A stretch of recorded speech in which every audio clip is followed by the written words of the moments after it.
Hurmatli yurtdoshlar, barchamizga ma'lumki, kiberjinoyatchilar tomonidan Telegram Messenger orqali APK formatdagi zararli ilovalar tarqatilmoqda. Ushbu zararli ilovaning o'rnatilishi natijasida fuqarolarimizning bank kartalaridan pul mablag'larining yechilishi, nomlariga onlayn kreditlar rasmiylashtirilishi hamda Telegram profillardagi yaqinlariga ushbu zararli ilovani tarqatilish holatlari juda ko'plab kuzatilmoqda. Shu sababli ushbu turdagi jinoyatni oldini olish maqsadida Samarqand viloyati Ichki ishlar boshqarmasi axborot texnologiyalari sohasidagi jinoyatlarga qarshi kurash boshqarmasi tomonidan zararli ilovani aniqlovchi ilova dasturi ishlab chiqildi.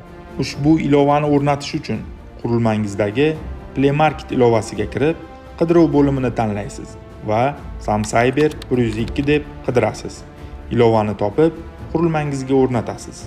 Ilovaga kirganingizdan so'ng asosiy oynaning pastki qismida joylashgan ilovalarni tekshirish tugmasini bosish orqali qurilmangizdagi barcha mavjud ilovalar birma-bir tekshirilib, xavf soluvchi zararli ilovalar sizga ko'rsatiladi.